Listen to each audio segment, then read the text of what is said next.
जोहार साथियों, आप सभी भली भांति अवगत हैं कि पिछले कुछ दिनों पूर्व मुझे जान से मारने की धमकी दी गई थी, मां बहन की गालियां दी गई थी और कोई गोली मारेगा इसको 1 करोड़ रुपया इनाम तक की घोषणा किसी असामाजिक तत्व द्वारा की गई थी।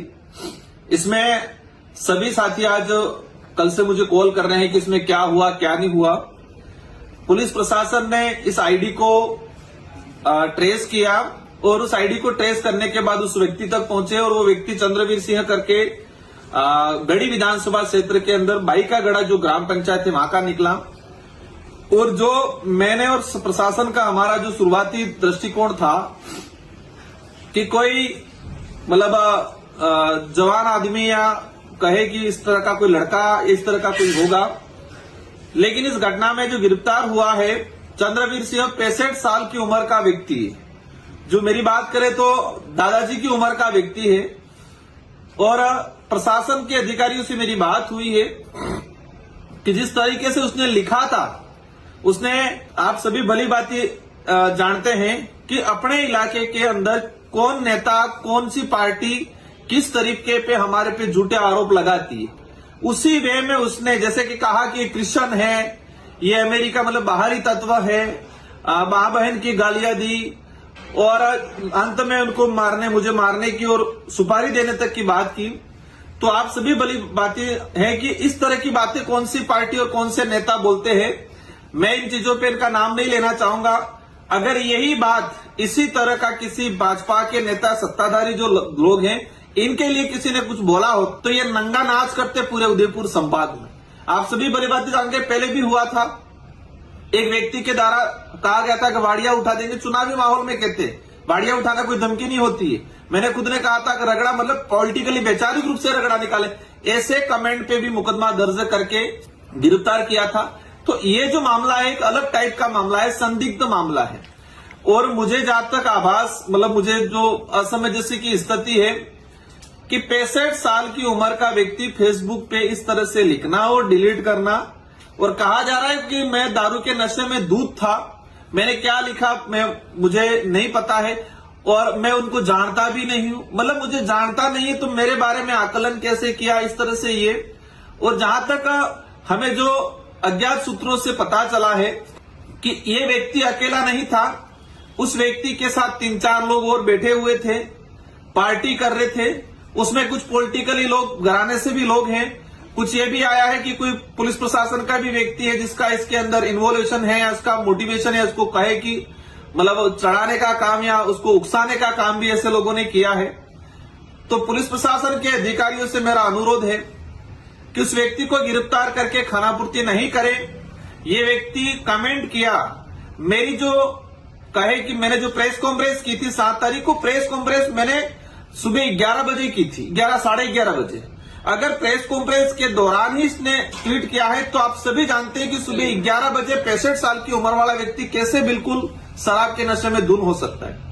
हम समझते हैं कि कोई भी व्यक्ति शराब पीता है तो वो दोपहर के बाद जो स्थिति बनती है शाम को या रात को लिख सकता है, हम समझ सकते हैं। तो प्रशासन स्पष्ट करे कि इस व्यक्ति ने किस टाइम पे लिखा, किस जगह पे बैठ के लिखा और उस जगह की सीडीआर उस जगह का कहे कि सारी लोकेशन ट्रेस करे कि उस जगह पर कौन कौन अन्य लोग थे, उसके साथ कौन कौन बैठे थे और उस व्यक्ति का मोबाइल नंबर, कॉल लोकेशन निकाले, कॉल डिटेल सारी निकाले कि उस व्यक्ति का संपर्क किस किस लोगों से है और पिछले उस दिन और उस पिछले 2 दिनों में उस व्यक्ति ने किस किस नेता किस किस अधिकारियों से संपर्क किया था। किसी के भी गले नहीं उतर रही है कि 65 साल का व्यक्ति अकेला बैठ के इस तरह से लिखे, ये कहीं भी किसी के गले नहीं उतरती है। इसके साथ कौन लोग बैठे थे वो तो पट्टी पढ़ाया होगा। अगर उसने लिख भी दिया था तो 65 साल का आदमी अचानक यहां से भाग के सुनने में आया कि मध्य प्रदेश मुंबई की तरफ चला गया। तो मेरा जहां तक मानना है वो भागा नहीं, उसको भगाया गया। और भगाने वाले वो लोग थे जिसको इसको उकसाने वाले थे, उसके साथ में बैठ के लिखने वाले या खुद लिखने वाले या लिखाने वाले लोग थे। ऐसे लोगों की भी गहनता से जांच होनी चाहिए।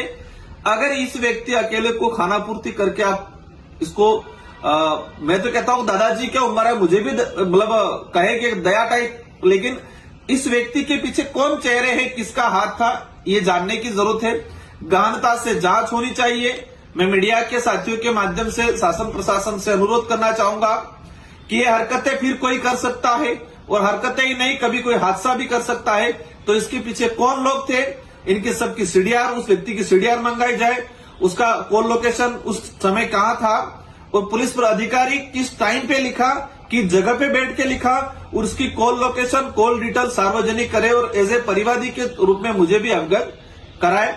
और बाकी क्षेत्र के सारे युवा साथियों से मेरा अनुरोध है, और अनुरोध से पहले मैं आपको धन्यवाद देना चाहता हूं कि मैंने आप सबसे अपील की थी कि हमें शांतिपूर्वक तरीके से, प्रशासन इसमें काम कर रहा था और अभी तक प्रशासन ने इसमें काम किया है। प्रशासन ने, मैं ही नहीं कह रहा हूं प्रशासन गलत है, लेकिन प्रशासन से मेरा अनुरोध है कि किसी के भी दबाव में आए बिना निष्पक्ष तरीके से इसकी जांच हो, इसके पीछे कौन लोग है उसकी पहचान हो, और उनको भी सजा हो, क्योंकि ये बचेंगे कल उठा के कोई और बात होगी, कभी कोई हादसा भी करा सकते हैं। इसलिए इनकी तह तक जाए। ऐसे यहां तक सुनने में आ रहा है बांसवाड़ा जिले के अंदर 2017 में कुछ दंगे हुए थे, हिंदू मुस्लिम के दंगे कराए थे।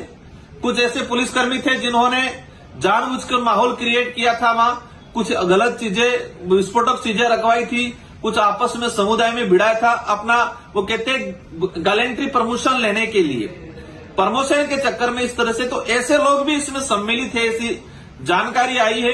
तो अधिकारियों से मेरा अनुरोध है कि इनकी गहनता से जांच हो और कार्रवाई करें, निष्पक्ष रूप से किसी के दबाव में नहीं आए। और सारे युवा साथियों से भी मेरा अनुरोध है कि सभी शांतिपूर्वक शांति बनाए रखें। हम प्रशासन से अनुरोध करके प्रशासन पे दबाव बना के इसकी गहनता से जांच करा रहे हैं। आप सभी को धन्यवाद, आभार, जोहार।